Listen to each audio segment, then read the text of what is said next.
Bienvenue. Alors, il y a une question, franchement, qui me taraude chaque année.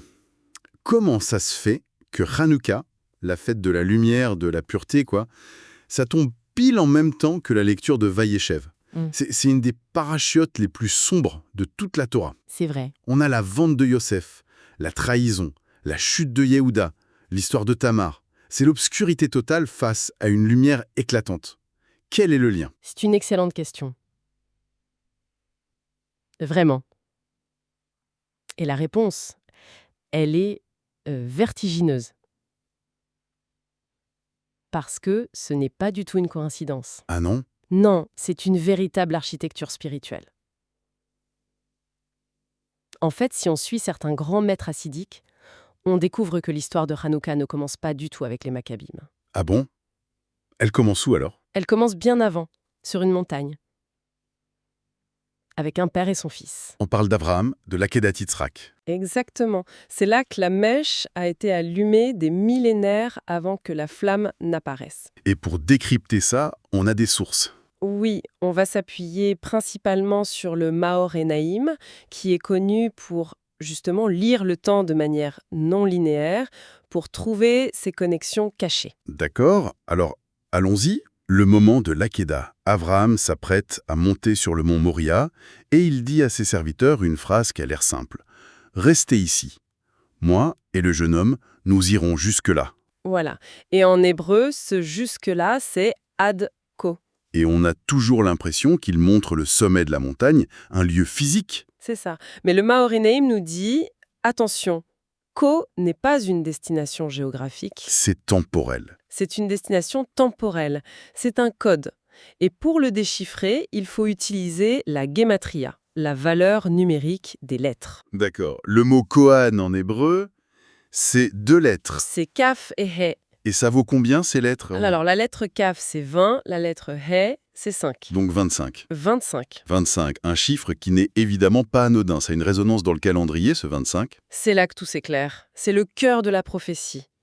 Abraham, dans ce moment de don de soi absolu de Messirut Nefesh, il ne voit pas un sommet, il voit une date dans le futur, le 25 du mois de Kislev. C'est fou. Il voit le jour précis où ses descendants, les Maccabim, se retrouveront face à l'Empire grec, cette force qui voulait éteindre leur spiritualité. Attendez, mais c'est une idée incroyable. Ça veut dire qu'un mot, prononcé il y a des millénaires, c'était une sorte de capsule temporelle spirituelle. C'est exactement ça. Il a créé une réserve de force, une batterie spirituelle.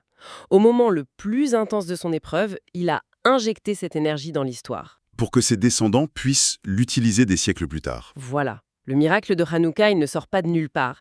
C'est l'écho de l'acte d'Abraham qui a dit « Nous irons jusqu'au 25 ». C'est fascinant. Mais ça soulève une autre question du coup. Pourquoi le 25 ?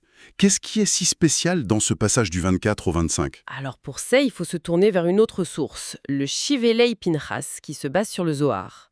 Il explique qu'en fait, le mois de Kislev est structuré autour de 2 niveaux de connexion au divin. 2 Yirudim, 2 unifications. 2 niveaux différents. Oui. Le premier, c'est le Yirudatata, l'unification d'en bas. Elle correspond aux 24 premiers jours du mois. D'accord. Et spirituellement, elle est liée aux 24 lettres de la phrase Baruch Shem Kevod Maluto Leolam Vaed. Et ça représente quoi concrètement cette unification d'en bas ? Ça représente une vie spirituelle, on va dire, normale, intégrée au monde, qui respecte les lois de la nature. Prier, étudier, faire Shabbat, mais tout en ayant une vie de famille, un travail. Une spiritualité qui reste dans un cadre logique, naturel. C'est ça. Et le point clé, c'est que c'était précisément le genre de judaïsme que les Grecs étaient prêts à tolérer. Ah oui ? Une culture, un folklore. Tant que ça ne sortait pas des clous, ça ne les dérangeait pas. Donc le premier niveau, c'est la spiritualité du quotidien, un peu comme une rivière qui suit son cours. Très bonne image. Et le 25 qui se lève, on change de niveau. On passe au Yihuda Ilah, l'unification d'en haut. Et là, la rivière sort de son lit. Exactement. Et ce niveau, il correspond aux 25 lettres du verset fondamental. Shema Israël, Hachem Elokeinu, Hachem Echad. Donc on n'est plus dans la spiritualité, dans la nature. On est dans la spiritualité qui brise la nature. C'est l'engagement total. C'est le Messirut Nefesh d'Abraham, le refus de la logique du plus fort. C'est la foi qui dépasse l'entendement. Et ça, les Grecs ne pouvaient absolument pas supporter. Hanouka célèbre donc ce saut. Ce n'est pas juste une victoire militaire, c'est la commémoration du passage d'une spiritualité de routine Toléré par le monde, à un engagement absolu, irrationnel, mais qui a ouvert la porte au miracle. c'est l'essence même de la fête. Les Maccabim ont gagné parce qu'ils ont refusé de rester au niveau des 24 lettres. Ils sont passés au niveau 25. Et en faisant ça, ils ont débloqué l'énergie d'Abraham. L'énergie qu'il avait mise en réserve pour eux, Adko, jusqu'à ce jour. Cette perspective change tout. Mais je reviens à mon problème de départ. Si Hanouka vient d'une énergie si pure, comment peut-elle être liée à Vayeshev et surtout à l'histoire de Tamar? On est dans le chaos, la honte. C'est là que le puzzle s'assemble de manière magistrale. Et pour ça, on va chercher un troisième guide, le Bat Ayan. D'accord. Il nous dit de regarder de très près les objets que Tamar envoie à Yehuda au moment où il va la condamner à mort. Oui, les 3 objets qu'il lui avait laissés en gage. Son seau, ses cordons et son bâton. Ce sont les preuves. Le Bat Ayan dit que ce sont bien plus que des preuves. Ce sont des prophéties. Chaque objet annonce un élément clé du miracle de Hanouka.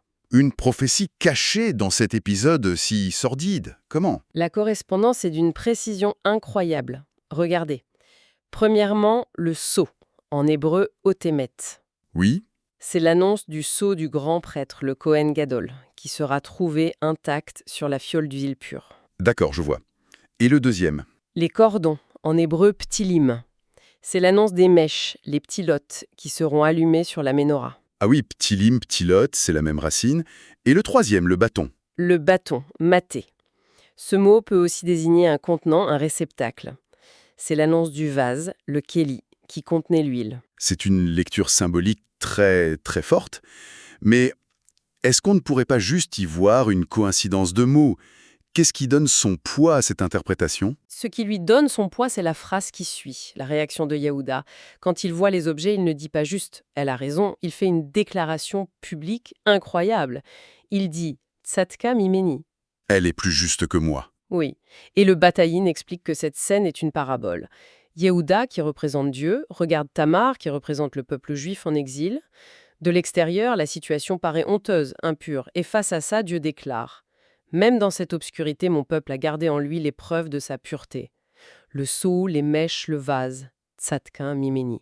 Ils sont plus justes que les apparences. » Alors, Vayeshev n'est pas l'opposé de Hanouka. C'est sa racine. C'est l'affirmation que c'est au cœur de l'obscurité qu'on trouve les instruments de la plus grande lumière. C'est une idée centrale dans la pensée juive.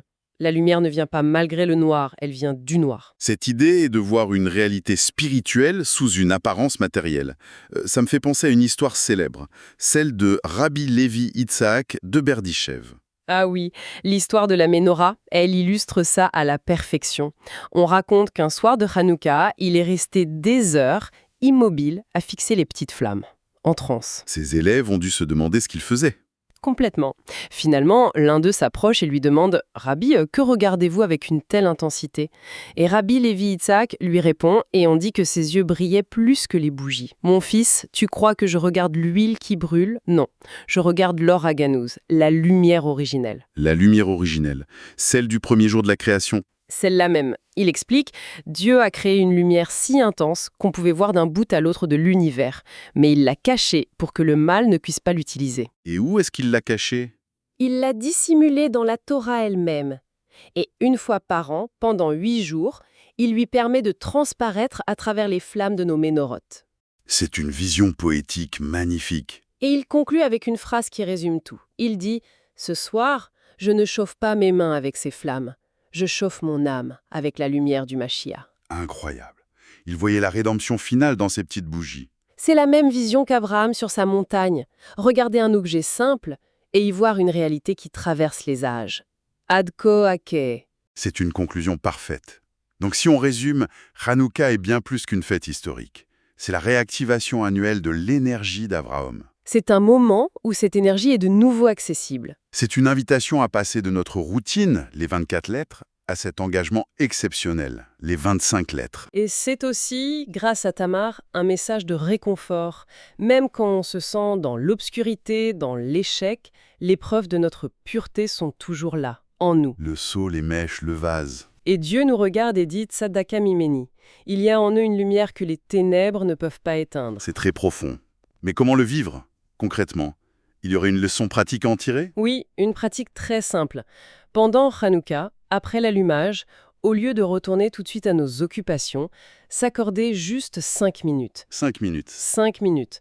S'asseoir en silence devant les flammes, juste les regarder. Mais pendant ce temps, à quoi on pense? On peut méditer sur cette idée. Je suis un maillon de la chaîne qui remonte à Avraham. Cette force de dépassement de soi, ce Messirut Nefesh, elle n'est pas juste dans un livre, elle est potentiellement en moi, ici et maintenant. Se connecter à ce potentiel. Exactement. C'est vivre notre propre moment co. Et ça nous laisse avec une dernière pensée, une question, pour continuer à réfléchir. Si Abraham, par un seul acte de foi, a pu projeter une force spirituelle à travers les millénaires, alors quel futur moment de lumière pour nos descendants ou pour le monde sommes-nous en train de créer aujourd'hui par nos propres actes, même les plus petits, ne serait-ce que pendant ces 5 minutes de contemplation devant une flamme ?